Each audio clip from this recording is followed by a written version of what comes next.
It's doing okay. We are live. Are we? We're live. Yeah. Welcome everybody to the Sports Deck 90 minutes. We are coming out early today because I actually finished work on time. For a change. For a change, for a nice change. So we thought we'll do an early show and then I think, is there football on tonight? I don't think so. Oh, okay. What, Monday? No, there usually is on Monday, but I'll have to check now. Now you've asked me, I don't think there is. Not Premier League. There might be. Other stuff. There may be other fixtures, but Premier League, I scored 78 points in fantasy this week. Well done. No Premier League. Yeah. But I'm just checking for you on what's on tonight. Coventry City, West Brom at 8:00 in the Championship. Oh, okay. La Liga got Granada against Villarreal, and Empoli are playing Atalanta at the moment. And later on, Lazio Fiorentina. Okay. All right. So there's nothing particularly major tonight. Whereas next Monday we have got a proper game of football. Chelsea Tottenham. No, Tottenham against the Chelsea. We're really crap billionaires. Okay. Don't let me start on that because I'm going to get people going on it. I'm a Chelsea fan. We'll get played. I do want to start the show by just saying something a bit serious. Okay. Turn the dog not to interrupt. Oh no, these dogs, honestly. So I don't know. Just get rid of the dog. Which one? I've got two. And the kids. And the kids. So I don't know if you heard about the tragic events at Sheffield during the ice hockey game. I did actually. Okay. Yeah. So I do want to start by saying, absolutely tragic news about Adam Johnson. He was playing in Sheffield for the Nottingham Panthers, an ice hockey game, a league game. And during the game, a freak accident occurred where a blade had gone over his neck from somebody's skate. And he had succumbed to his injuries and passed away. So absolutely tragic freak accident. And the Sports Deck, we want to send our sincere condolences to his family, friends and teammates and everybody who was at that game, because I'm sure even for supporters as well, it must have been a really harrowing side. Yeah, terrible. It must have been. I know that the Lightning and Milton Keynes Lightning are going to be doing some sort of commemoration or a vigil to recognise him and remember him. So that will be going on at some point. They did cancel all league games over the weekend, so there were no ice hockey games on the Sunday. Again, because of the tragic events on Saturday. And we did have a update from the English Ice Hockey Association. They did put out a bit of a statement with regards to recommendations that they are making for player safety. One of them is short term. They're going to be recommending that ice hockey players wear neck guards or protectors. Yeah, and that's just been on Sky Sports, actually. Oh, has it? Yeah. And that's going to... well, it says the recommendation is in place until December the 31st, but we'll see longer term. They're also wanting to improve player safety equipment and also player safety in general. So a really big statement coming from the English Ice Hockey Association there. I think with regards to Adam Johnson, obviously that is terribly tragic. It's a freak accident. I think we'd agree it's a freak accident. Absolutely. I'd like to cast your mind back about, it's got to be about 10 years. But in the world of cricket, we had an Australian cricketer who got hit by a bouncer. I remember that, yeah. Yeah. And because of his fatal injury being struck on the neck, they changed the helmets to protect this part of your neck. The name of the cricketer was Phil Hughes. I managed, when I was working in a previous job, to speak to him on numerous occasions in the morning, and he was a thoroughly nice guy. Mm, Very, very tragic that you can get killed. It is. We accept that it is a freak accident. yeah, Um, you might argue that a guy bowls at cricket regularly bounces at people's heads. I know I used to, and the idea is to frighten the batsman, not to kill them. yeah, But yeah, it was a freak accident, and again with Adam Johnson this weekend, it is a freak accident, and it takes a freak accident for the world to wake up. Sadly, um, unfortunately, it's the same thing across the world wherever you go with all various different things, not just sport. So it is tragic. I do hope that they learn from their situation in the ice hockey.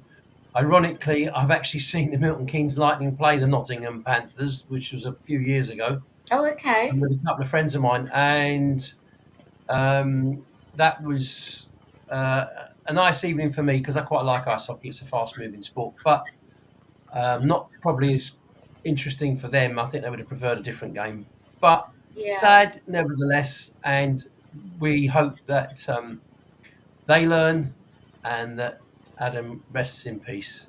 absolutely, It's very absolutely. tragic. And so, from the sports deck, yeah, that's a very sad occasion. And I do hope that his family and his friends get over this situation here quite quickly. It's quite Yeah, tragic, really. it is. It's going to be Yeah, interesting to see how the league resumes. Possibly this weekend coming with games, and I'm sure everybody at the game will be doing a minute's silence or whatever they yeah, want to do. Um, but yeah, awful, awful news. absolutely. And to add to more awful news, obviously we've had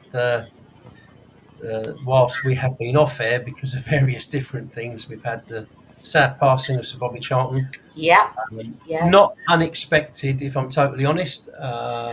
It was pretty obvious he was ill for quite a long time.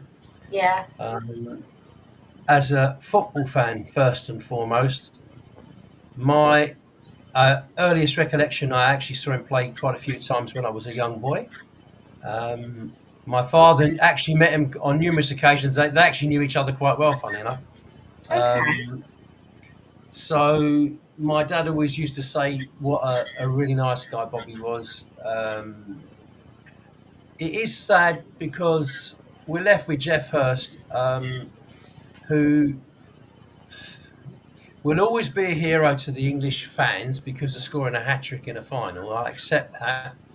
Um, When you look at his career, I wouldn't say it was particularly brilliant. yeah, That was that one game that made him a star, and got knighted for one game of football. And I kind of think to myself, there's others who've done a lot more than he has, um, and are more deserving of it, in my opinion, and yeah, didn't get one. yeah, that's true. So, I do kind of get a bit annoyed about that. And I have met him, and I didn't find him particularly inspiring, to be honest. I thought he was a miserable sod. Um, but maybe I'm wrong, but he's the last one alive. And when you think that one or two of them are quite a bit younger than him, but that's 60 years ago, and people have got to look at the fact that they headed a ball. Bobby, for a bloke who wasn't very tall, 5'8", not tall. I mean, he got up very well. Tremendous shot. Definitely, I think every football fan will think of what a wonderful trinity it was. Best, Law and Charlton. Yeah, Um, had the privilege of meeting uh, George Best on loads of occasions. Bobby, I never had the privilege of meeting, but obviously my dad did. Um, and I never met Dennis Law either. And your dog is driving me mad. Uh, he is a pain in the arse. I'm sorry, but he is. Um, But dogs are, as far as I'm concerned. I've got three greyhounds, but honestly, when they start barking, it's like, where's my gun? Tranquilizer. it's this time in the evening when they see car lights, they go mad. Well, they're going to see a lot of that in the dark for the next I 6 know. months, aren't they? Oh, that's the I problem. think what you need to do is feed them some food beforehand with tranquilizers in it so they all go to sleep. Yeah, But, shot of vodka in it. No, we but don't with recommend regards, you do that. We don't recommend. no, and I don't really want to shoot a dog either, but, they do annoy me, a lot of them. Um, just that's a sad part of it. But he had a brilliant career. From what I hear from everybody who knew him, and my dad used to say, wonderful human being. Um, And a I real think, gentleman, I hear. yeah, I heard that from a lot of people. A lot of people who knew him and played against him and what have you said that really, really wonderful guy. So um, if you're up there, Bobby, well, I'm sure you are up there, and I hope you've met Jackie. But rest in peace, mate. Rest in peace. So, anyway, that's Okay, that so one. moving on, shall we start with the Rugby World Cup? I know you love a bit of rugby. Yeah, yeah, absolutely fantastic. I've got to tell you, I've got a very good friend of mine, Mark, who's been watching all the rugby games in France. He's been Marseille and then he was in Paris. And I can honestly say, with my hand on my heart, I managed to watch, I believe, 17 minutes of rugby in the whole of the World Cup. You're kidding. No, I know people can't, I really don't care. I just I couldn't care less. I have to say, from what I know about it, I know that England were really, really unlucky against South Africa in the semi final. I only know this because that's what I was told. But I was also told because the conditions were rubbish, it favoured England. So, but they Yeah, lost by a point, and I think that's the part of the reason. I think that the reason South Africa won was because New Zealand only had 14 men. So, they did you get know, an early red card. Yeah, they did get. Well, it yeah, was a yellow that was converted to a red. right. So But yeah, congratulations to the South Africans because they've done the World Cup again. But to be honest with you, if I'm totally honest, I couldn't give a two hoots. So you didn't no, watch the England Argentina game no. Why would I watch it? I've got a because it's child in the house who wants to watch Marvel. Yeah, what chance have I got? oh, it was a good game. It was a bit well, yeah, it was a good game. England did win that one, Yeah, so they did I know claim they their finished third, place. and I suppose all joking aside, I think that's probably quite a good achievement. I don't think they were expected to finish third, so and they could have got to the final according to a few of my friends. They said, "Oh, they're unlucky." To be honest with you, if they would have been in the final, it's quite possible I might have watched a little bit of it because it's England in the final. Yeah, Yeah, it's the same if England are playing hockey in the final or cricket or whatever. I watch it, but it's not. It's got no interest. It really doesn't hold an interest for me. I know it sounds a bit banal because of all the sport that I do love, but you can't love every sport. I no, mean, of I course can't sit not. there and watch synchronized swimming. I mean, you know, Yeah, do you there's know what? certain I sports bet that you aren't even sports to me. They're not even blooming sport. They're just could. on the 10-pin bowling. How is that a sport? That's quite fun. Have you not watched it before? Yes, I've seen it, and I quite like to have a go at it myself, but I wouldn't pay But to go and watch it. And it's every one of them does the same shot every time and knocks them all down. And it's like, well, whereas mine's brute it's very force if I don't chuck skillful. it in the wrong lane. It's very skillful. I'm not saying it isn't. I know there's an art to it, and I'll probably upset anybody who's a bowler, but you can't tell me it's a particularly exciting sport to watch. No, Well, no, it's not. I can think of more boring sports. Such as, Golf, how American. is golf a boring sport to watch on TV? It's so boring. And American football, I can't get on. Oh my God! You know when you're going to operation, I'm going to tell them to put a brain in. For God's sake! No, there's like it's too confusing, and it goes on. Baseball is another one. It goes on No, no, no, forever. no! Stop, stop, stop! Well, right. Golf. Why isn't golf a spectator sport on the TV? They cut to every really exciting part in the golf. No, We've had it the is. Ryder Cup. Well, It's we've an had the Ryder Cup. It's spectator brilliant. sport. I just find it very tedious. I do. I can't help it. I just find it tedious. It's like a long moment of my life I'll never get back. Viewers, I do apologise. Tara's not been well. For those of you who do want actually to know, she wasn't well last week. She got hit on the head by a golf ball. But don't tell anyone. Um, It it is just a bit dull for me. I Okay, like a so little why bit of. is the NFL? You have to tell me why is the NFL boring? There's too many people. What do you There's mean too many people? Do you mean the too many fans? players. Like they have like a whole team of defenders, a whole team of attackers. You have Yeah. no clue what's going on. They Well, I get do. they push down and then they get back up and they start all over again. And Yeah. it's like, oh, I don't know. It's just I can't get my head around Do it. you do you know the simplest way And to it goes explain on the NFL? forever. It No, goes it on doesn't. so long. First of all, if you watch the NFL and you've got channel 416 on Sky, you just get all the exciting plays from all the things going on. Okay, yeah, I can watch highlights. I can do that. No, That's it's not highlights. It's live as it's happening, but you've got okay. 10 games going on at the same time. So when someone throws a touchdown, they cut to that particular game to show you what's happened. Oh, So, okay. right, the easiest way to explain the NFL, yes, Lynn, you're absolutely right. She's not all the ticket, love, honestly. Anyway, the thing is with the All right. NFL, now, Maybe if I understood the game right, more. so I'm not going to explain the rules and drive everybody bonkers because not everyone's into the NFL. I Okay. am because I love my team, even though we are absolutely SH1T, right? Um, we lost again last night, but don't worry, it's not unusual. Oh, what's So it?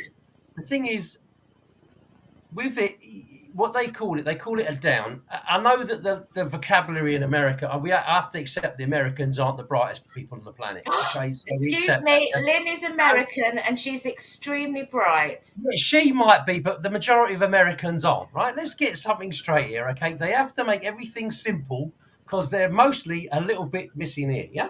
So, Steve, we will. I can't No, believe no, finish my point. So, in the NFL, what you do is you have 3 downs to try and move the ball 10 yards. Is that the touchdown thing? No, your touchdowns when you get in the end zone. You have, when you get the ball, you have 3 downs, 3 efforts, 3 tries, 3 Yeah. 3 goes to move the ball 10 yards. Okay. But Why only 10 yards? Why can't you make it because go? no, you can go more than 10 yards, but you must move a minimum of 10 yards, and then you get it's like having 3 lives, and then you get Oh, you 3 have more 3 goes to move lives. another 10 yards, right? Okay. Now, eventually, you'll get somebody who's going to either run with the ball into the end zone, or the That's quarterback, the touchdown. or the quarterback, the guy who's throwing the ball, he's going to throw it to one of his teammates, and they're going to catch it in the end zone. Now, Yeah. some of these guys are unbelievably athletic. They're catching balls up here, one-handed, getting bashed at the same time, and still managing to get down in the end zone and make a touchdown.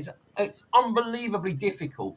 Now, Okay. sometimes, of course, one of the guys will get the ball and he'll run through everybody because all the other guys are blocking the other team from tackling him, legally blocking him, no, not illegally. Yeah. So it's a very tactical game. So And when the weather's why do they have like one team of attackers and one team of defenders, I don't get that. In the States, they don't use the word attack. They call it offense, obviously, because, I know they get 4 downs, Lynn, but you and I both know that on the 3rd down, if they're 3rd and 15, they ain't going to be 4th and 15. They're hoofing it back with a punt, aren't they? So, I don't even know what you just said there. That was complete gobbledygook. right. So what she said is you get 4 downs. You do, but you're trying to get from 1 to 3. In that first 3, move the ball, 10 move the yards. chains, they call it, but you're trying to go 10 yards. Right. You might have done 9 yards, Okay. right? And on the 4th down, depending on where you are, if you're in your own end of the field, you're probably just going to kick it away, which is called a punt. But if you're at the other end of the field, where you've got a chance to get a score or get the next line that you've got across, the 10th yard, if you like, if you've only got a yard to go, the quarterback, what he does is he stands right next to the guy in the middle. The big beefy guys are up the front, the defenders, right? They're real meatballs, We're talking about 25 stone meatballs in the front there, yeah? Okay. And the bloke puts the ball through his legs to the quarterback, who dives forward, and all the meatballs push the other meatballs from the other team out the way. It's quite good fun. It's called a quarterback sneak. And Okay. that's regarded as the best play. It's about 73% chance of success. Best play. To move the ball 10 To get yards. the next, yeah. But on the 4th down, teams that are absolutely crap, like mine, the Chicago Bears, we're not, no chance of doing anything this season, so we'll be playing 4th and 10 because we're useless. But a team that's challenging to get to the playoffs and get through the division and get to the end of the season, they'll Yeah. be a little bit more conservative and a bit more sensible, unless time's running out, in which case they kind of got to go for it. Okay. But All it right. is tactical. The fans at certain stadia are brilliant. Yeah. I've Oh got God, to I've be seen honest. the fans. They are They intense. dress up, and Yeah. some of the gear they wear, oh my God, it's madness. But Yeah. the one nice thing I must say about the States when it comes to that, the fans have got a lot of interaction. You come to football in the UK, and there's a lot of hostile interaction. You Yeah. don't really see that. You don't see the fans beating each other up. They sit next to each other. Maybe the girlfriend of this geezer supports the Niners and that he supports the Chargers, and they sit next to each. They don't have that kind of you've got to sit over there and you've got to sit over there. Well, I watched the Jets last night, Lynn, and they managed to sneak a win there, didn't they? But that was a crap game. I mean, the pair of them are useless. The Jets and the Giants spent the whole game kicking the ball to each other. I Oh. mean, they are rubbish, the pair of them. But the Bears are just as rubbish. I'm kind of glad the Jets are doing all right because they've been, for the last few years, diabolical. Along with the Cleveland Browns, they were pretty rubbish until about 3 years ago. My Okay. lot, the Bears, have been rubbish for a few years. The Detroit Lions, horrendous until last year. They started improving. You know, it goes around in a circle. Yeah. Yeah. So explain to me about baseball because that I find really Well, boring. baseball's a totally different game. Baseball. I've been to watch baseball at Wrigley Field a few times. It goes on Wrig- forever. no, it doesn't really. You get 9 innings in baseball, and you got your players. Bless you. Your players are registered like 1 to 9. So when you're batting um, in baseball, if you're the batting team, your first batsman goes out, and then when he's out, the next one, the next one. You get 3 outs in that innings, Yeah. and when the 3 are out, the other team bats, and you can score what they call a home run. So the guy who's hitting at base, he Yeah. hits the ball out of the what they call the playing area, out of the field in the stand. He'll just jog round the diamond and he gets a home run. Now, if he's got any of his other mates on any of the other bases, They if get it's to loaded the home bases, too. there's got one on first base, one on second, and one on third, and he hits the ball out the ground. Then they all get round. He gets a home run, and they get another 3 runs because the other 3 have completed a run without being out. So it's quite an easy game to understand. The difficulty with it, I suppose, that you might find a little bit boring. If you listen to the commentary and the guy who's pitching, he stands on his mound. It's slightly higher up, and you'll hear them say, "Oh, he's got a fastball or he's got a curveball or whatever." So it's just the way that they're throwing it. To be honest with you, it's quite an entertaining game. I've been a few times. It's nice to sort of have a couple of pints and a pie or something like that and watch it with a few mates. It's not. It's not It's not something you have anywhere. to watch all the It's not as time. exciting as the NFL. No. No. It's definitely not as exciting as the basketball. American basketball. Did you see that? Brilliant. Did you see that kind of link I made there? Good, huh? Yeah, Good. yeah. The American basketball's miles better than what we got over here. Obviously, Well, it is at the they're moment. paid That's millions. because it's got more money in it. That's the only Yeah, reason. they're paid millions. Yeah. But But talent-wise, they've definitely got some great talent over here. mhm. Oh, Yeah. not disputing that, but it's not the same standard. No, definitely not. But that's a financial thing as opposed to a talent thing, I think. Well, one of the Anyway. things they've got in the States, which is amazing, is the money they get from advertising. Oh, I'll say. So when the I will Super Bowl's tell- on, I will, because I did such a good link there. I will talk about the Breakers. oh, do we No. have to? Yes, we blooming do. They have. They started off a little bit kind of inconsistent, shall we say? Shooting was a bit off par and things like that this season.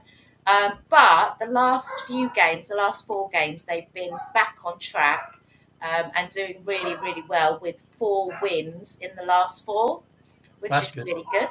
They played yesterday an away game against Oakland's Wolves, and they won 58-101. Well, they won 101 to 58, you mean? Well, yeah, but it was an away game.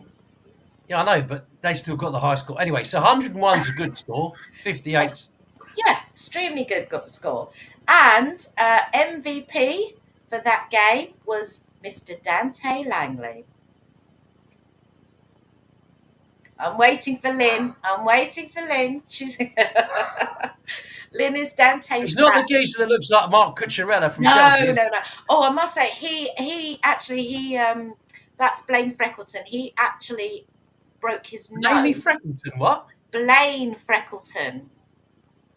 He broke his nose during the Hemel Storm game, and he's been like playing with a mask on. And he said it's really off-putting when he's shooting. He said it's really Yeah, I don't think anything when you damage your hooter, it's not nice. it's not nice. It's not No. nice, bless him.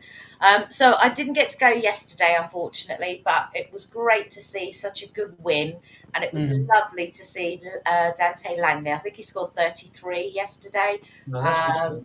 Yeah, very, very good score. And he got MVP player, and I'm really pleased with that because the game so far he hasn't had as much court time, and he was one of the outstanding players last season. And the Breakers fans So have he'll really probably play next game and game or two, and he'll do well, and then that's good.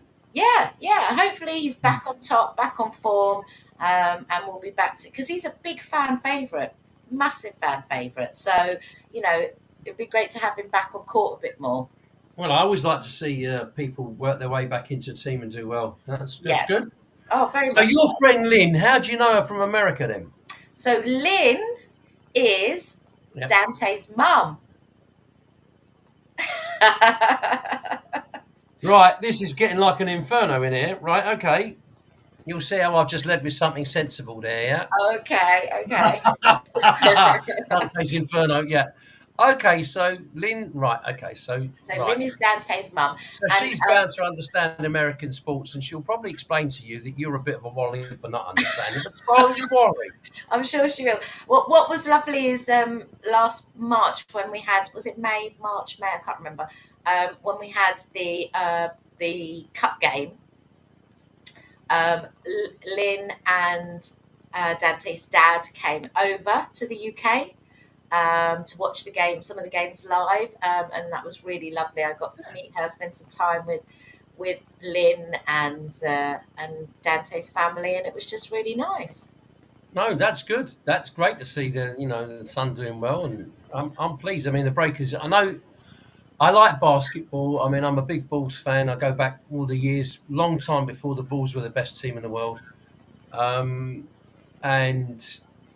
I always regretted never seeing a game live in Chicago when I was in Chicago. It really annoyed me because I think that was one of the eras that I really could have seen it. I was in the States in '84, and I was in the States again in the early '90s. Yeah. Dante's named after the Inferno.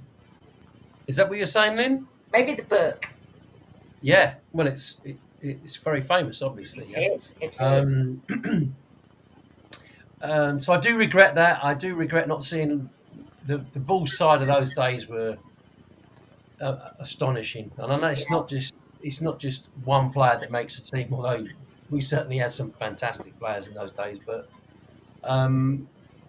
good game in the States. I know you love it in Milton Keynes Breakers, and it's good for you because it's local to the environment where you are. And it's good to see Milton Keynes doing well at something because, that's important. They are. It's good to see them back on track. Yeah. They do have a home game this weekend on the 4th where they'll be playing the Baltic Stars. Where are they from? I haven't got a clue. Somewhere in the Baltic, maybe? Long way to go for a game of basketball. It is. So I will be commentating on that one, even though I may not. Oh no, it's a 5:00 tip off. I am working this weekend, so I may not make the start, but I will hopefully get down for from the second Well, if they're quarter. coming from the Baltic, they might be a bit late if they're coming via trawler. They So might. you They might, might. you might be Not on as time. late as me, though. And then they've got quite a few. They've got a double header the following weekend, the 12th and 13th.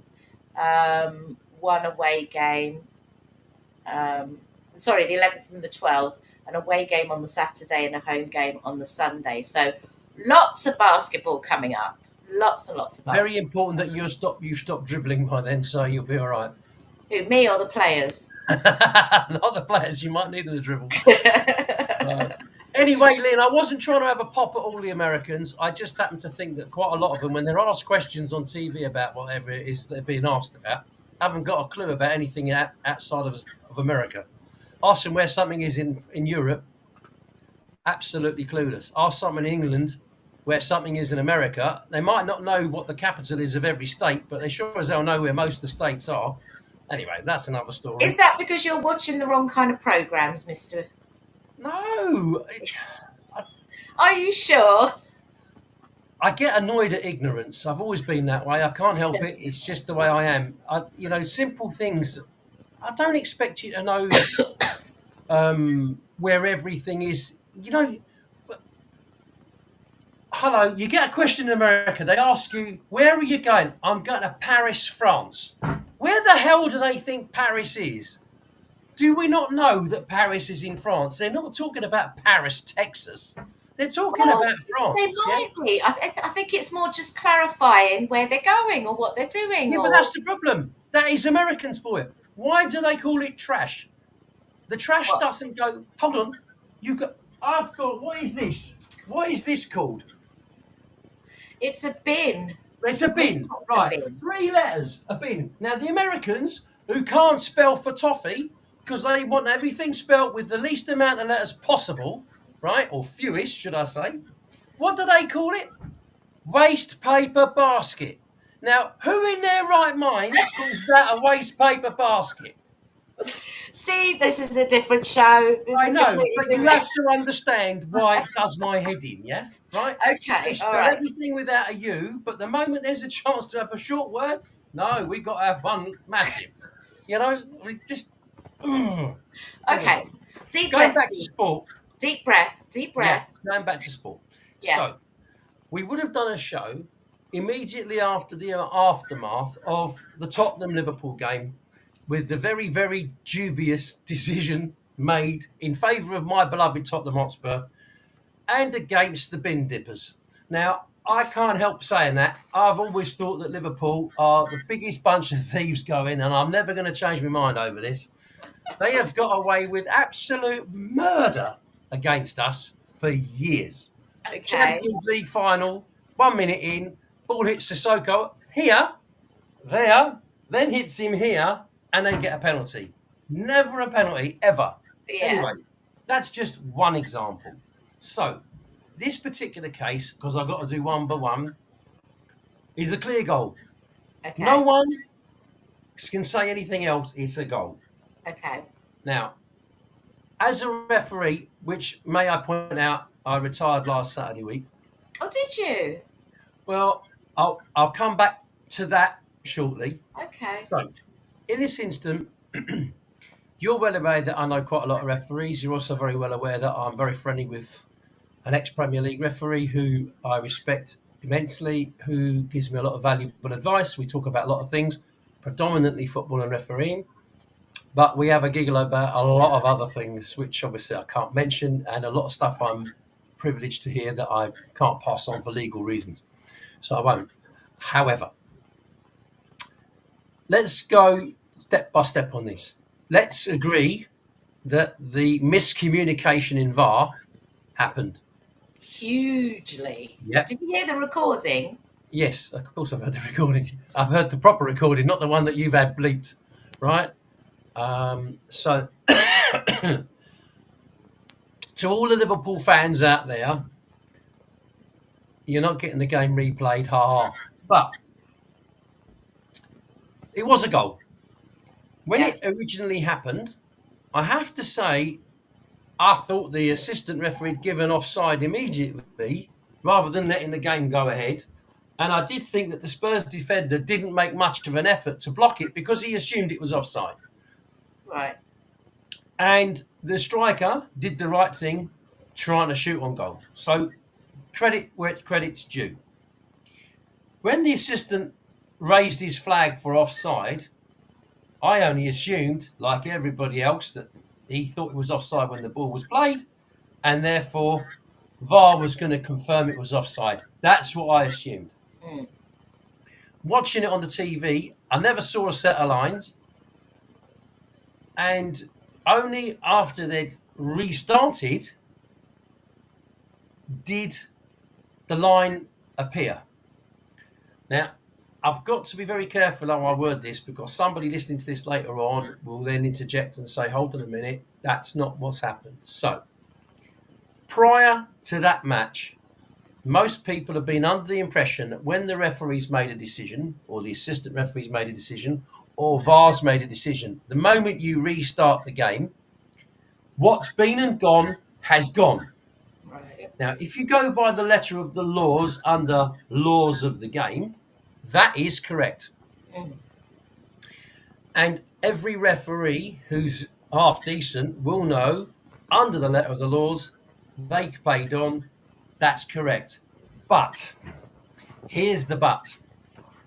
Under the letter of the law regarding VAR, VAR has inbuilt into its infrastructure where there has been a clear miscommunication error, the game can be stopped, even if it's been restarted.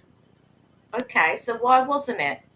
Because none of the referees doing it thought that there'd been a miscommunication and error prior to the game restarting, nor did they think it was because you quite clearly hear them say, Ollie, stop the game, stop the game, stop the game. And he says, I can't, the game's restarted. Yeah.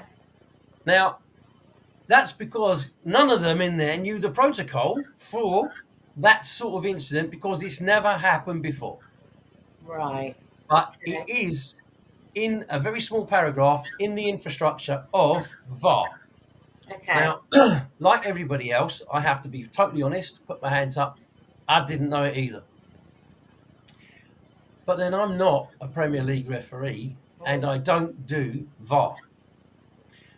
I might have done VAR with regards to doing some of the work with VAR, yes, but I haven't done VAR at that capacity, at that level. Yeah. So, with that in mind, I'm assuming, when I say it is an assumption, that the majority of referees would have said, well, they've restarted the game, got to play on. And that I can understand why they did it, and I can understand why the game continued. However, it's clear the goal should have stood. Right. You've got goals scored where the referee, the assistant has flagged for an offside, the bloke's finished it, and they've gone and checked on VAR, and they found that the guy was onside when it was kicked. Mm. And they've changed the decision quite rightly, yeah? They've awarded the goal, yeah. Exactly, and it happened at the weekend as well. So I've got no issue with VAR correcting a decision that an on-field referee or assistant referee has made if the decision that VAR gets to is correct.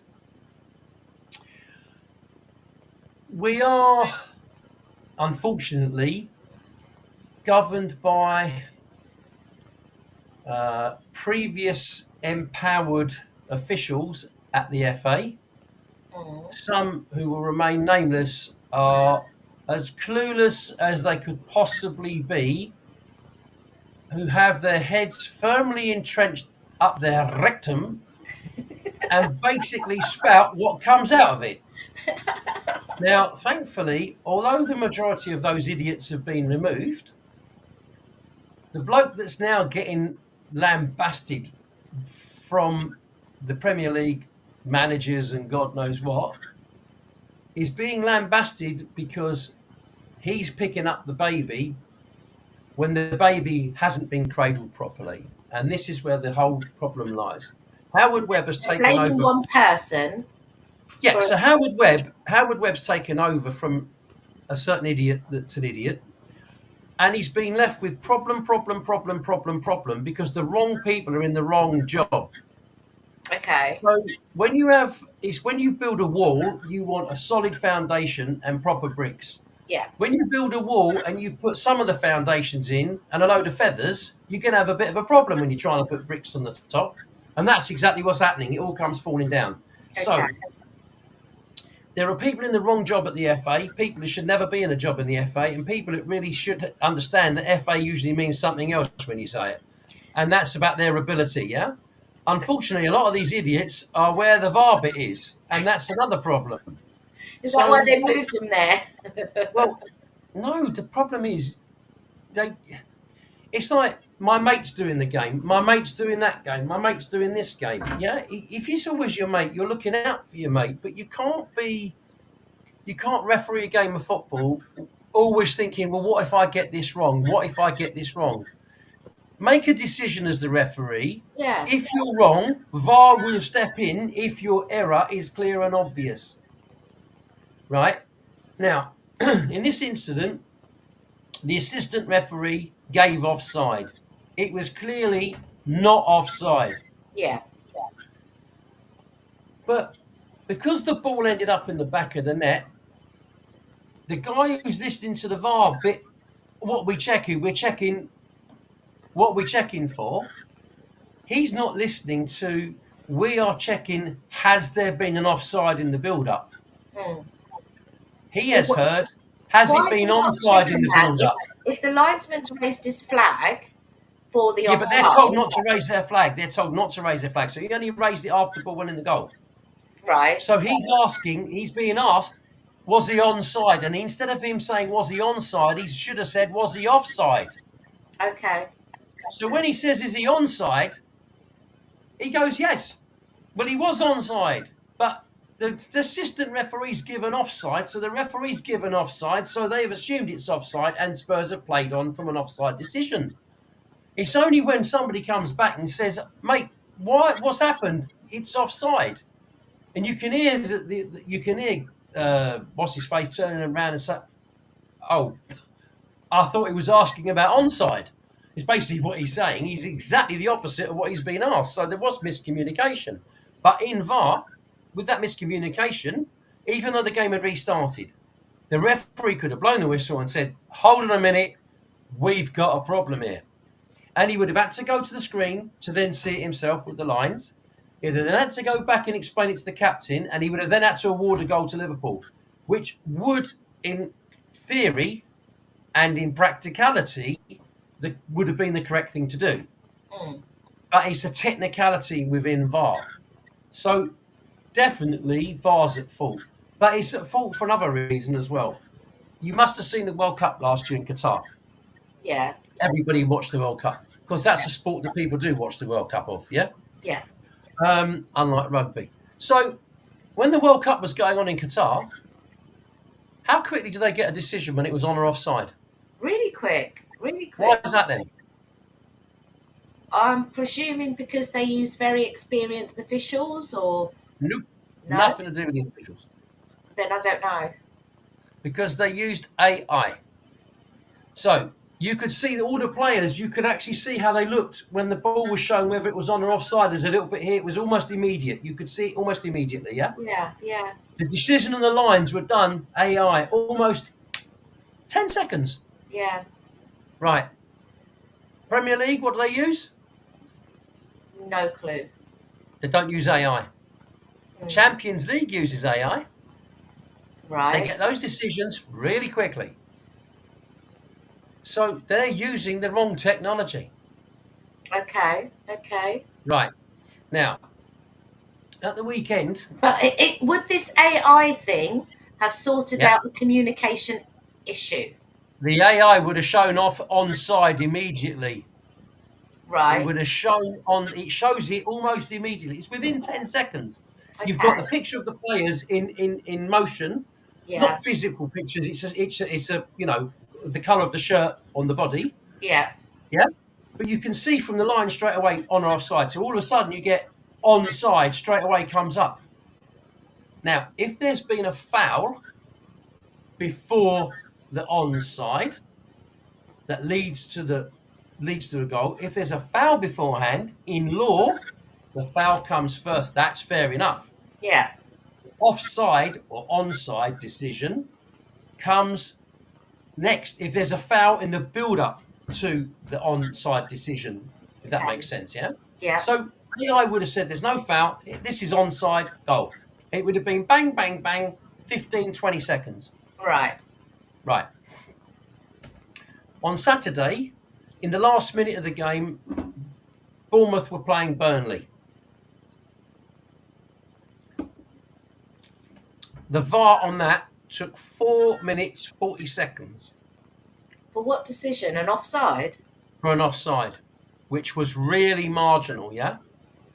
Okay. 4 minutes, 40 seconds. Why did it take so long?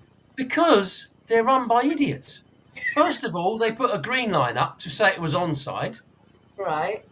And thankfully, the stadium can't see this. Because that's even more pressure, because that was wrong.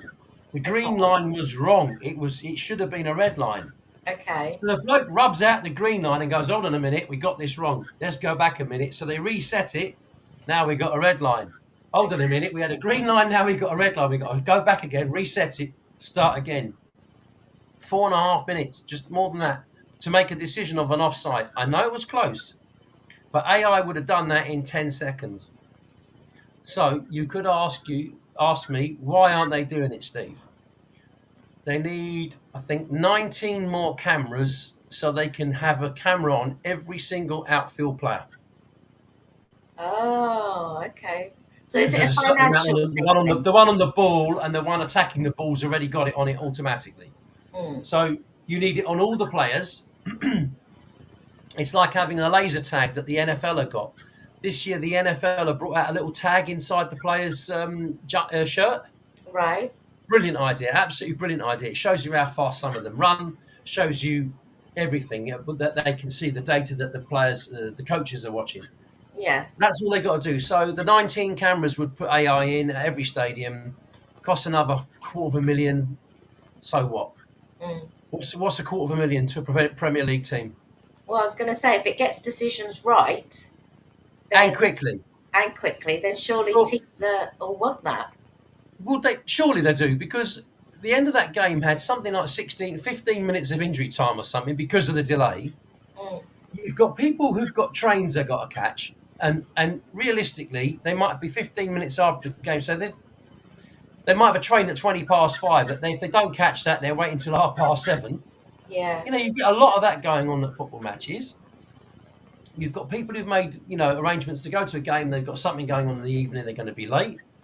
All this is just wasted time. And now, it's very simple for me to sit here and go, well, hold on a minute. Why don't they just use AI? Well, that is the answer. Use it. Yeah. It's there. Use it. Cameras, and then this is an iPhone 14, right? It's a lot better than an iPhone 2 or iPhone 3 or an iPhone 4. So if you've got a better phone, use it. If you've got a better communication system, use it. Yeah. It's not difficult to do the right thing. It's quite clear in the Liverpool incident that they got it wrong, and by law, not the laws of the game, by the laws of VAR within the game, they could have stopped the game. Wow. Right? They can't do it where they're not using VAR. That's fair enough. Yeah. So if it had been a League Two game, sorry, mate, we played on, that's the decision, unlucky. Yeah, yeah. Of course, 10 years ago without VAR, the assistant referee gives offside. Whether you agree with him or not, it's offside. It's just the way it was, yeah. Right, that's life, yeah. So from that point of view, let's improve the situation. Let's hopefully get it next season. You can't change it mid-season, so you can change it in the summer of next year. So obviously 17 of the clubs in the Prem at the moment will be able to change it. Sheffield United, Bournemouth, Luton and Burnley, 3 of those won't have to bother next year because obviously those 3. Yeah. I mean, Everton, unless they get the massive deduction, I should think will be all right. The rest safe because the other 4 are absolutely dross. I mean, they are shocking. Is not even the word. They're the worst. They are the worst four teams I've ever seen in Premier League history, along with Derby from about 15 years ago. Yeah, I've got to That's how say, bad they are. Luton have it doesn't surprise me the way they are at the moment, the way they're sitting and how they've been playing. It's just too much for them. It's Well, too much for I want Chelsea. to come back to that. Hopefully, I've settled the issue here with Liverpool and VAR on that one. And Yes, as much as I'm delighted that Spurs are top of the league, and that has played a part in it, and and I I respect. didn't know they used AI in the World Cup or the Champions League. Well, Didn't there you go. realise See, that. this is that's the difference. But I want to come back to what you just mentioned there about you're not surprised that they're struggling at the bottom. So here's the thing: if you look at Luton, and I'm not saying it because we live in Bedfordshire or they're down the road from you because it's not that far from you to Luton. Yeah, They are a very small club with a very local fan base. The stadium is shite. There's no other way of describing it. The even the new stadium Doncaster Stadium. the new stadium that they're going to build, which for 25,000, is obviously going to be a lot better, more modernised. They don't have the money to waste on trying to stay in the Prem. They're more than likely not going to stay in the Prem because they're basically a championship side who got promoted, but with a little bit of luck, if we're honest. Yeah, yeah, Okay. Sheffield United, who you could argue, well, they beat Spurs last year in the FA Cup, but I would argue last season's Tottenham was absolutely abysmal, and this year's a lot better to watch, and I don't think the result would be the same. You look at Sheffield United, they got 1 point out of 30. How many are they going to get from their remaining 28 games, realistically? handful if that. They might get 20 points, Mm, 25 points, 30 points. They're still going down. yeah, Right. Burnley, probably the best footballing side of the three of them, are playing much too nice a standard of football, but that doesn't work in the Prem, playing the sort of football that they're playing. mm, Bournemouth haven't got a great manager, don't have a lot of money, also a dreadful stadium, and frankly, I've argued this for years. If you let teams in like that, I know my friends disagree, but they're not worthy of being in the Prem. Sorry, they're just not. Um, you've got to have sides that should be in it, who deserve to be in it, big teams. And what people say, well, that's not fair. It's the big sides that survive, or more likely can survive. But how much money does it take to survive in the Prem? millions. Last season, Nottingham Forest spent about 140 million on 25 players. Mm, Just about survived. All yeah, of their money just about survived. mm, Yeah? They probably spent quite a lot of their budget this year, and they'll survive because there are four sides, if not five, worse than them. right. But look at the teams trying to get back into the Premier League from the Championship at the moment. Do you know Leicester. right? So do you know the top six sides are? I know Leicester's up there. Is Norwich up there as well? No. No. I'm Okay. just bringing it up for you so I can actually tell you. So top team, as you said, was Leicester. Leicester are probably going to get promoted for two reasons. One, they were the biggest side of the sides that went down last year. And although they've sold their best player in Madison, who we've stolen off them for 40 million, because that is a steal. That is so cheap. Um, you have a club that's got a massive parachute payment, and a lot of the players, bar about three, have stayed. So they've got a fairly settled squad, Mm, and they were good enough to stay in the Premier League last year, but didn't. They're too good because the gulf between the bottom of the Prem and the top of the Championship it's is massive, ridiculously massive. yeah, but they're a Premier Division side playing in the Championship. That's why they're doing so well. Yeah. Second place is Ipswich. Now, I've got a big soft spot for Ipswich. I always have had a soft spot for Ipswich ever since they beat Arsenal in the final in '78 of the FA Cup, and the football that they used to play with the Dutch guys that they had Tyson and what's his face Van. No, I've forgotten his name now. Muren and somebody else, something. But they were really good to watch. They were very good on the eye. Ipswich years ago, always liked them. They're second with a game in hand. If they win their game in hand, they'll have 37. That's 12 points ahead of Leeds, who are in third. Wow. Right. So if you take the team that's in sixth, that would be 14 points. Now, 14 points and a massive goal difference is 15 points, and that's at the start of the season. Yeah. So realistically, you're looking at Leicester and Ipswich coming up already, and pick one out of probably 10 sides that could come up in third place, as a third choice. But of the sides that are running for it, you've got Leeds, big club, Southampton, big club. Big club, yeah. You've got Sunderland, big club. You've got Middlesbrough, fairly decent sized club, used to be a Premier League regular. You've got Preston, who are average, but they're near the top. So when I look at the league table, I think it's between Leeds, Southampton, Middlesbrough. Probably they're the biggest three, so maybe West Brom. But you've got to be realistic. Can you see any of those, if they come up, survive next year? Leicester, maybe. No, Leicester could. Yeah. Yeah, Leicester could, because they've used their financial clout that they've had for the last few years. Remember, they got massive income coming from Europe, winning the league, everything else, FA Cup. Yeah. But the owner died, sadly. He was tragically killed in a helicopter crash, if you remember. Yeah. I mean, it's another club I don't particularly have a lot of feeling for, Leicester, but I certainly sympathise with him getting killed. I mean, anything like that's tragic. Obviously, don't wish that on anybody, no matter which one it is. But their financial clout at Leicester will be bigger than most of the others, so there's every chance they could come up and survive. But then you look at who's left in the Prem, who doesn't go down this year.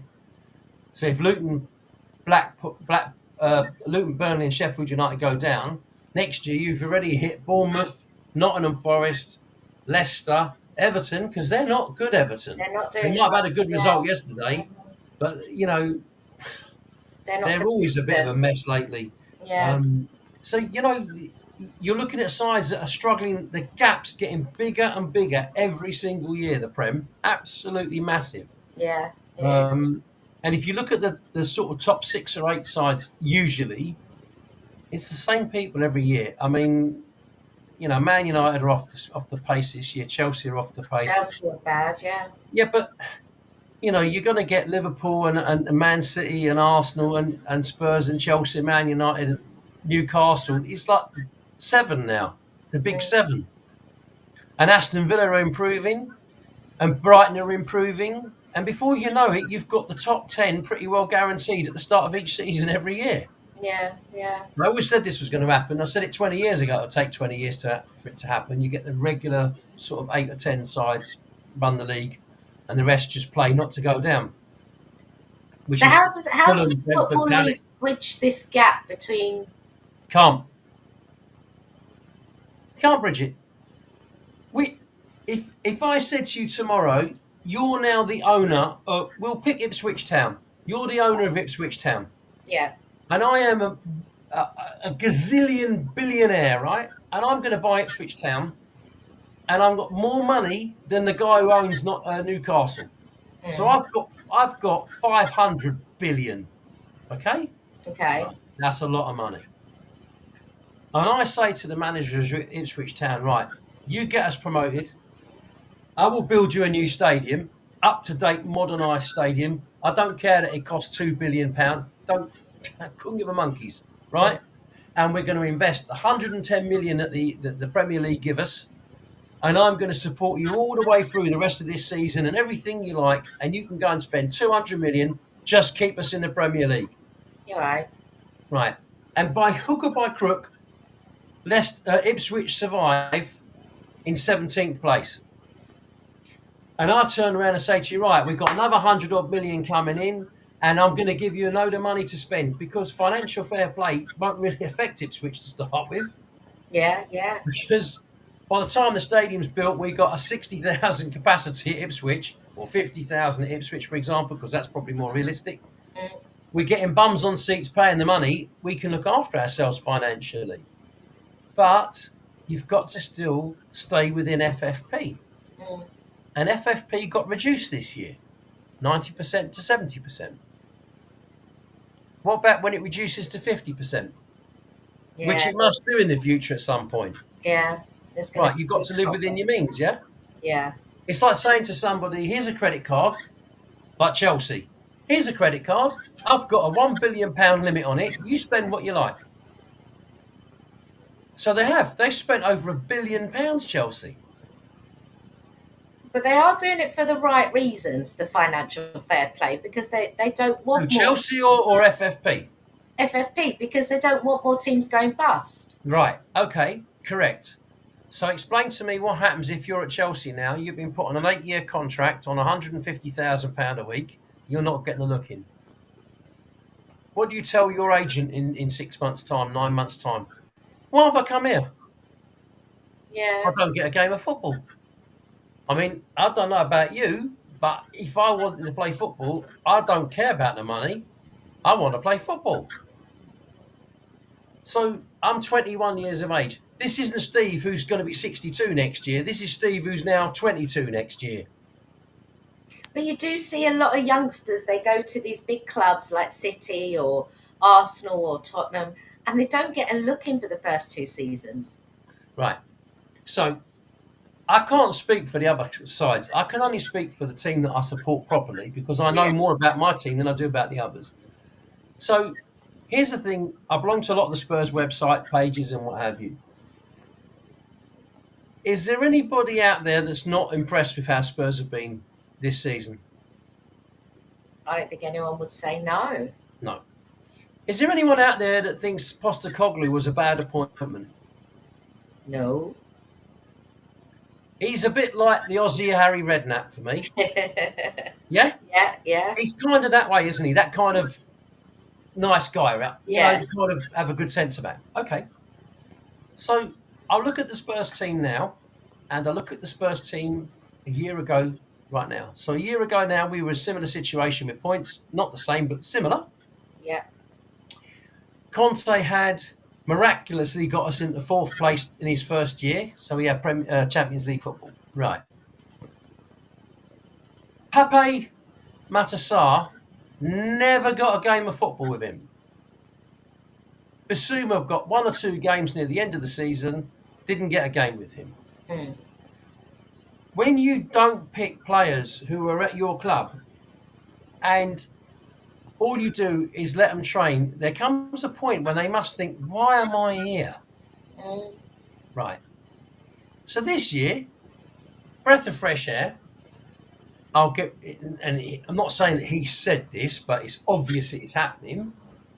He's decided, right, I better sit down with Harry Kane at the start of the season, because I want to know what he wants to do. He can't make it public that Harry Kane wants to leave, but he now knows Harry Kane wants to leave.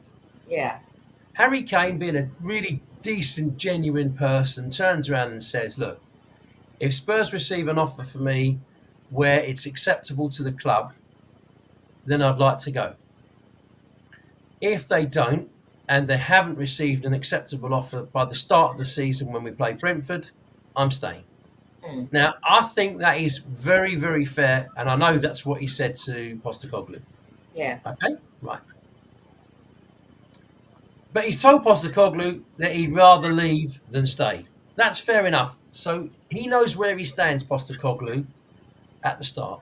yeah, So he's thinking, right, who do I want to bring into Tottenham when I'm coming to Spurs? Because he knew he was coming to Spurs, right? The first 3 people he suggested was Maddison, was absolute, get him no matter what. We stole him. 40 million for Maddison. When you compare him to Declan Rice, I know. Nothing, it's, right? it's a joke, Mm. right? Okay, 40 million.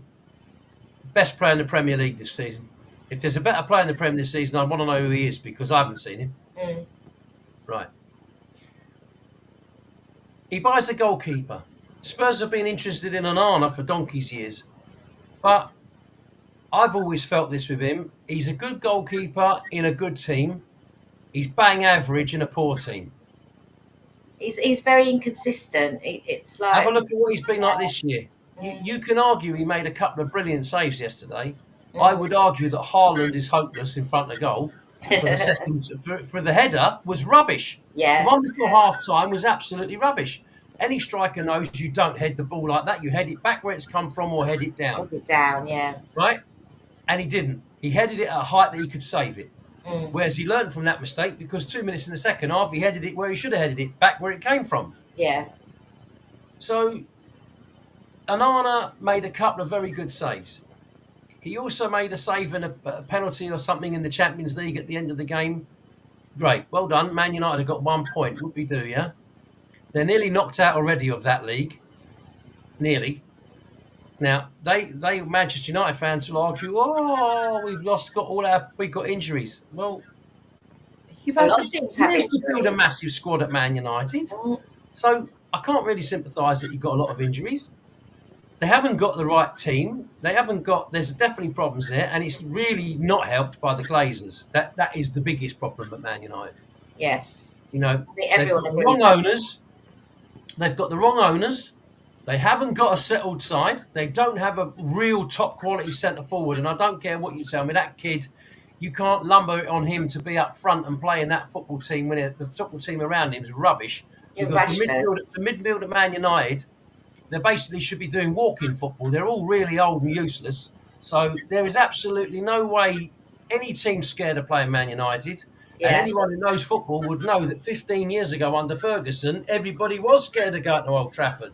Yeah. No one's got fear of going there anymore because they know that they can play against Man United. And when you can play against teams, it's easy.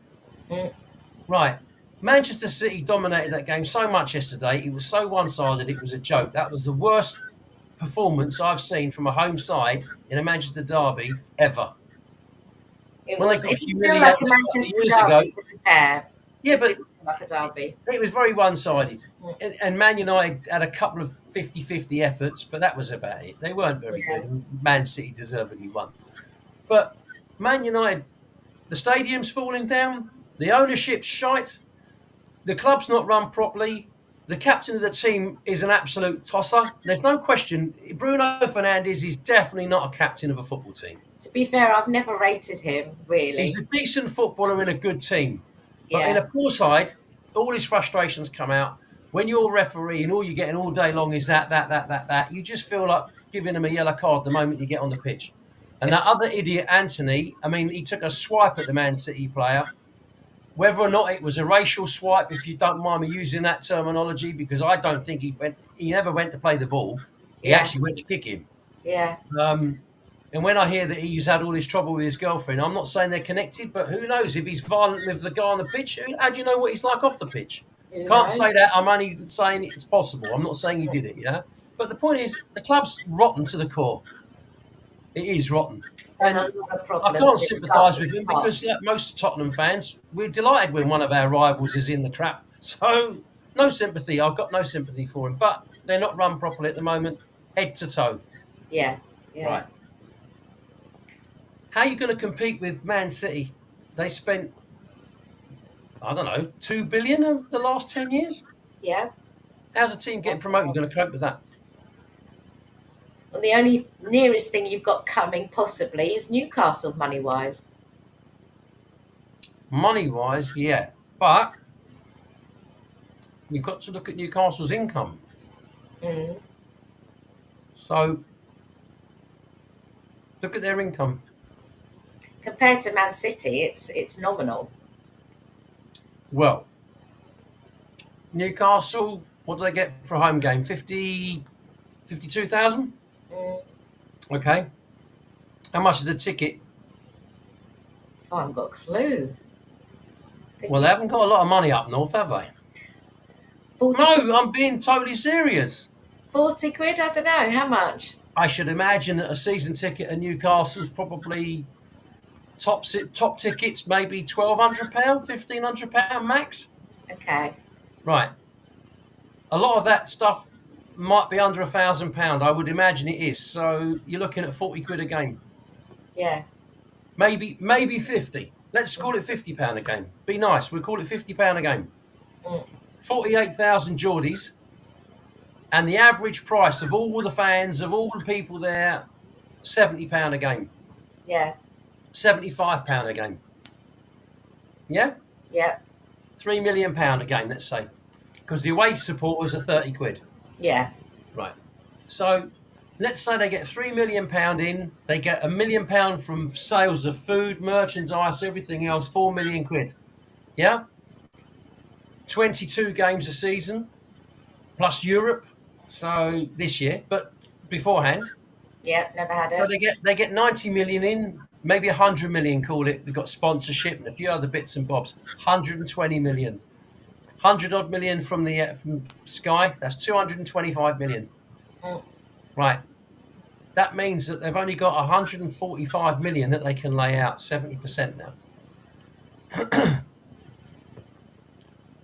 They've got to survive on that. They've got to pay all the wages of all the players. Yeah. And the Which staff. is a lot of money. And the staff.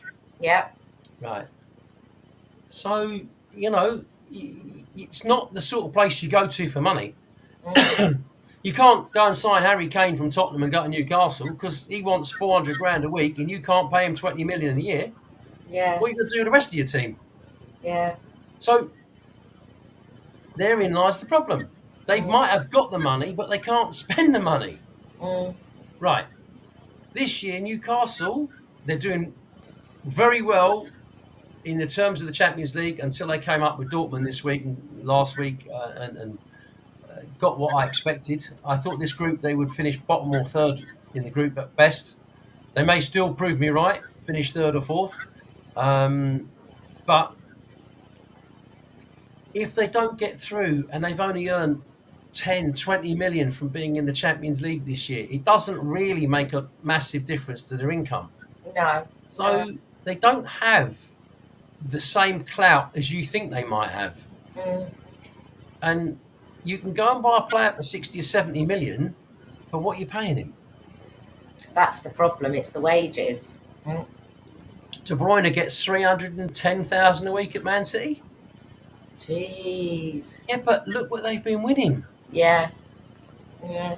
They've been top of the league, 100 million or 80 million. They win the Champions League, 120 million. They win the League Cup, 10 million. They win the FA Cup, 30 million. Yeah. TV rights, it all adds up. Before you know it, they've earned 600 million. So if they can spend 400 million on wages, they do. Or 250 million, whatever they spend on their wages. I mean, they do. Obviously, they have to account for it. I mean, they have got issues because there's all these problems that have got against them, and I'm sure that it's not whiter than white. But you get what I'm saying. You can't compete with Man City in that sense. No team coming up can compete with Man City in 2 years, 4 years, 6 years. They just can't. Yeah. And that's a big problem, Tara. And this is why the clubs at the bottom, it will be the same thing, and it will get worse. It won't get better, and there'll be like a Premier League 1 and Premier League 2. That's the way I see it, and it won't be long. There'll be 10 teams playing in the Premier League 1, and they'll play 36 games, and that's it. And then the bottom one will be the one that drops into Premier League 2, and one will come up because that's how it will be. Because the one that comes up will always be the one struggling. It's just the way it's going. The way. Well, it's money. Yeah, yeah. A very good friend of mine, massive Chelsea fan. We were talking yesterday about Chelsea. They just bought the land around one part of Stamford Bridge. Oh, okay. So, if you didn't know, Chelsea. I don't know if you've ever been to Chelsea's football ground. No. The politest way of me putting it, it's not the best. Yeah. Oh, okay. When they built their original stand, it cost £1 million. Okay. It nearly bankrupted Chelsea at the time. It used to have a dog track round it. In fact, it used to have an athletics track as well 100 years ago. It was a bit of a crap ground, we'll be totally honest, right? Yeah. Of course, they improved it, the stand, and they've joined things up. But the capacity of Chelsea's ground has dropped a lot. It's round about 40,000 now. Now, they've bought the land on one side of it where they used to have this little sort of, I think it's a hospital bit, or hospice or something like that. And they're going to knock Chelsea down And and rebuild it. rebuild it, yeah. So the hotel and everything's coming down, and they can change the angle of how the ground is. Because the problem at Chelsea, for those of people who are Londoners would know, they've got a railway line that runs right down the side of one of the main stand, yeah? Mm. And it runs around into Fulham Broadway, and at the junction where the junction is, they wanted to initially build over the junction one of the stands. Okay. But the problem is you can't build over it because of the support and everything else, and of course below the ground and the train tracks, Yeah. you've got sewers. Yeah. So of course that's a problem. So they bought the land, which is fantastic. Obviously they're going to have to apply to Wembley to knock the ground down, or they're going to have to share Fulham's ground, which Yeah. they may well do because it's over the road. And Yeah. to be quite honest with you, if that was me, that's exactly what I would do. I'd go to Fulham because they've extended the size of their ground. It'd be Would cheaper be the than Wembley. cheapest way of doing it, yeah. Because Exactly. Chelsea's ground is going to cost, well, Spurs cost 1.2 billion. I think Chelsea's is going to cost probably closer to 2 billion because you can't get in and out of Chelsea like you can do where Tottenham was built. Yeah. Yeah. Not the same. It's not so easy. There's a lot more issues with the infrastructure, the railway, and Fulham Broadway, and the New Kings Road and Fulham Road. It's a real Yes. problem there. So it's going to be a massive problem to dig it all out and demolish everything and then rebuild it. It's not going to be a 2 year job. I can't see it done in 2 years. I think it's going to be 2.5, 3 years. Steve, can I just stop you, Steve? Hmm. There's some breaking news on Twitter just come Yeah. out regarding Aylstone Park. You know them? They're kind of playing that kind of Leicester way, that kind of way. Okay. Well, they've just released a club statement, and it says, it is with regret that after the events of Saturday's first team fixture, the club were left with no other option than to release Josh Dixon from his duties as first team manager. Right. What's he done? Doesn't say. It doesn't. It's got to be something really serious, though.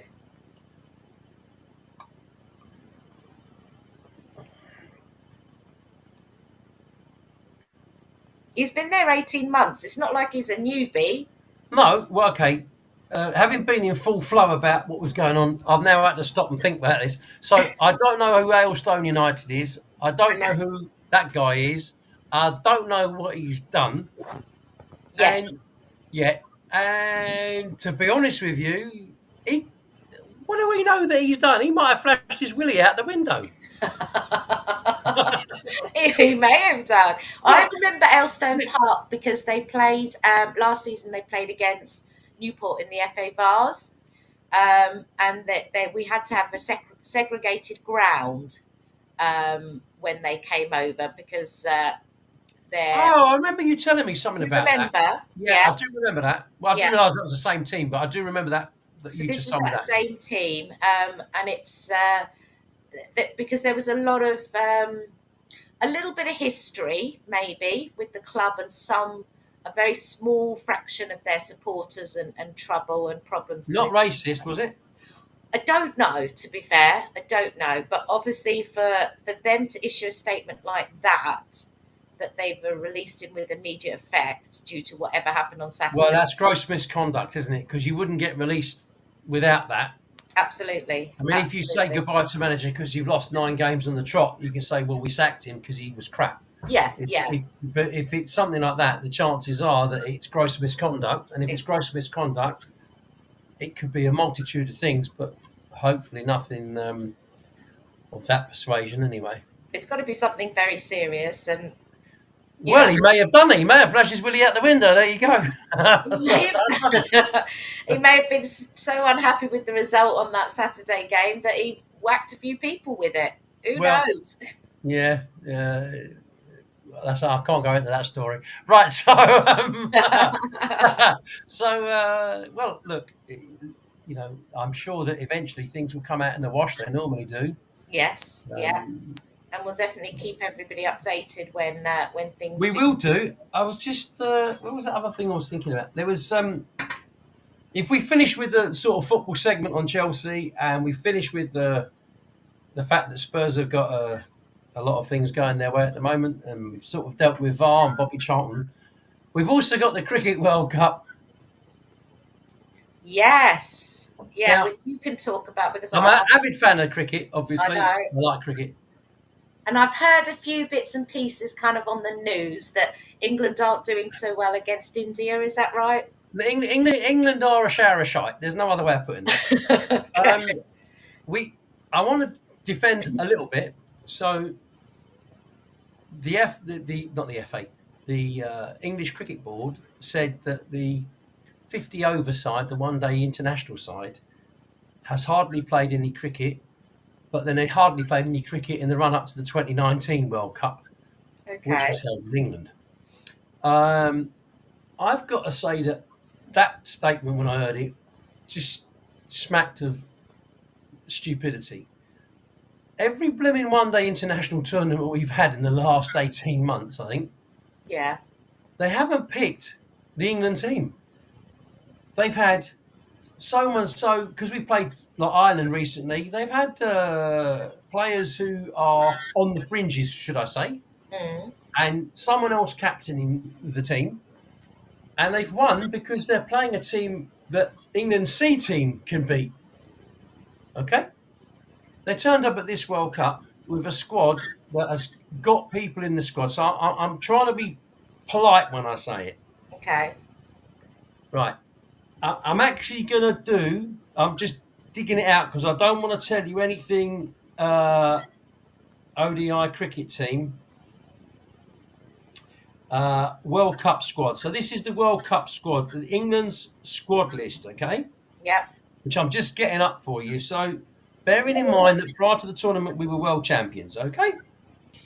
Right. So the England cricket team, Joss Buttler, captain. Now he's the wicket keeper. I don't know exactly, but he's about 32, something like that. Okay. Moeen Ali, who retired from cricket, came back for the Test series against Australia, hurt his hand straight away because he's not used to bowling 20 overs in a day. Moeen Ali is what I would call past it, would be a polite way of putting it. Okay. Okay. Gus Atkinson never played a game in his life, I think, ever before playing in this game. He's made two one-day games. Okay. Johnny Bairstow, Okay. on his day, is quite lethal, but he's out of form. Harry Brook hasn't played a game, should be in the squad, didn't go. Okay? He didn't go. Bryden Cass, who's been playing in all the one-day internationals over here, fast bowler, if he's gone out there, not seen him.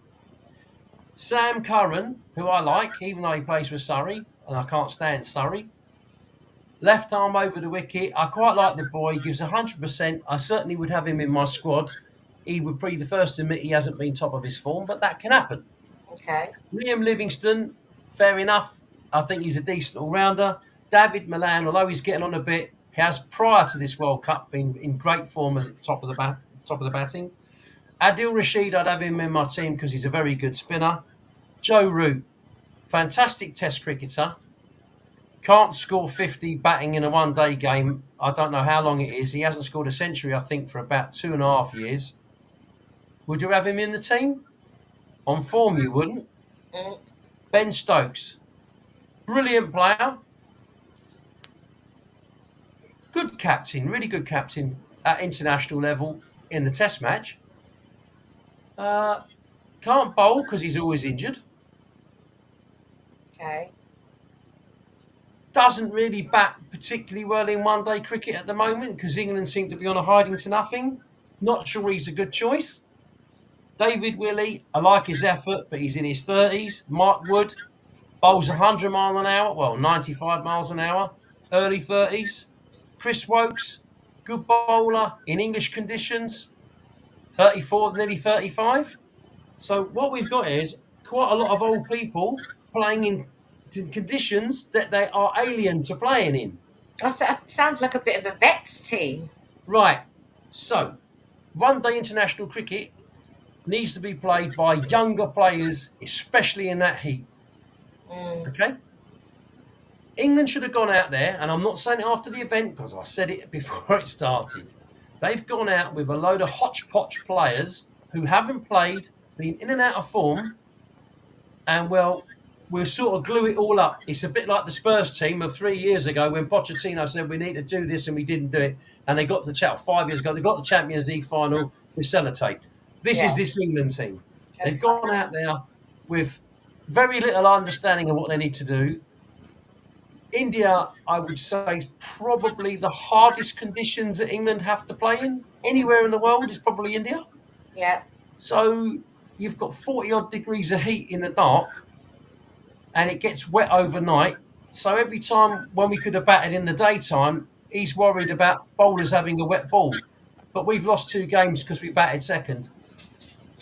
So when he's got a chance to bat in the daylight, he's won the toss nearly every time. He's honestly made it wrong 2 or 3 times. He's worried about what the others are doing rather than what we're doing.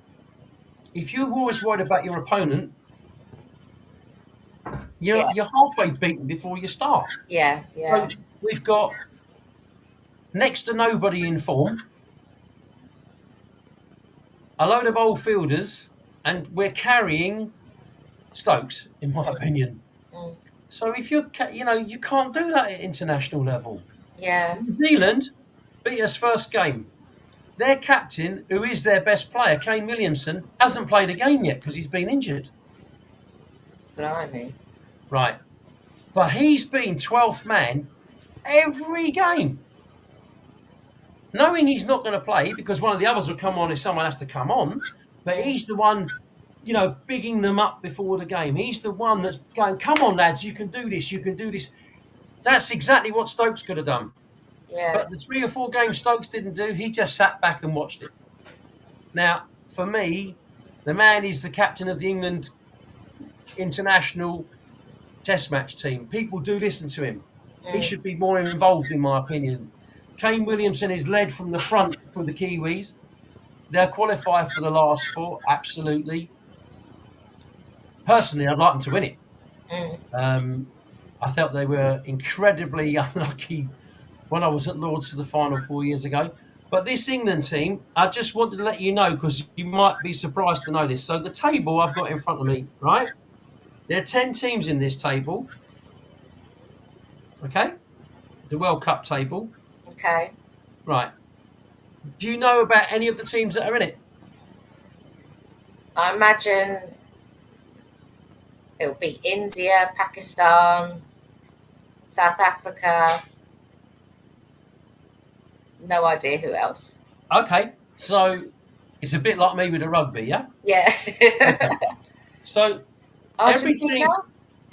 No, they don't play cricket. Every team's played 6 matches so far, yeah?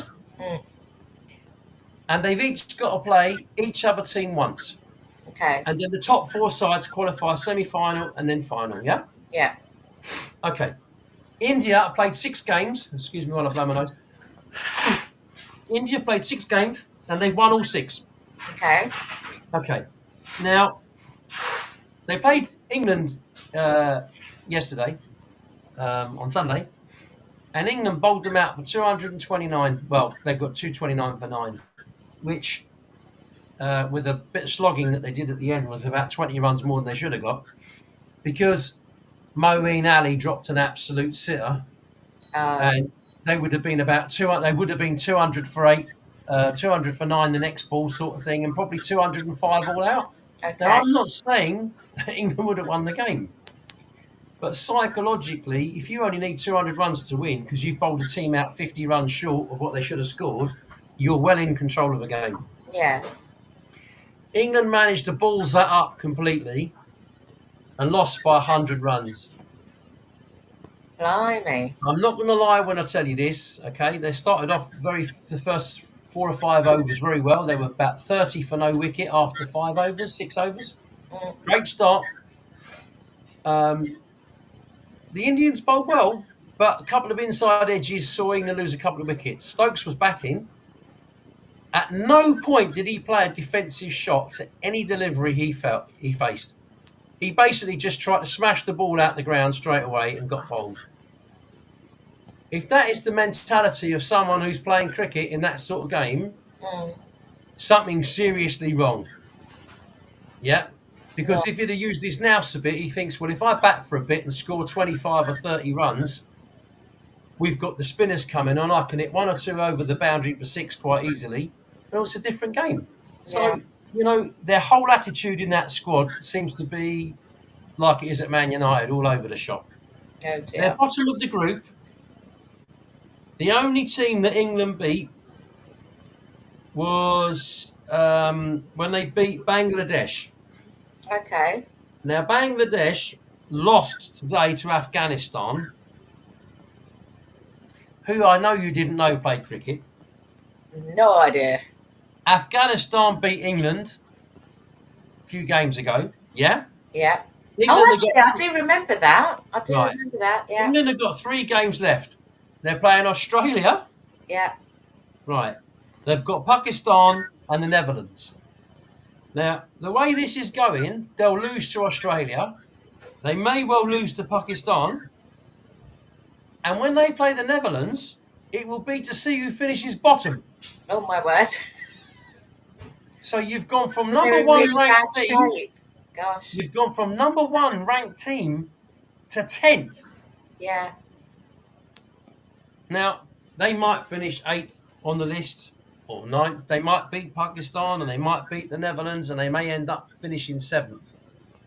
But to drop that much at that level, that would be the same for me as Manchester City going from being champions last season to finishing in the Europa Conference this season. Yeah. To give you an idea, that how much of a drop it is. Blimey. Well, Steve, we've done our 90 minutes. Oh, we've got injury time. We're into injury time.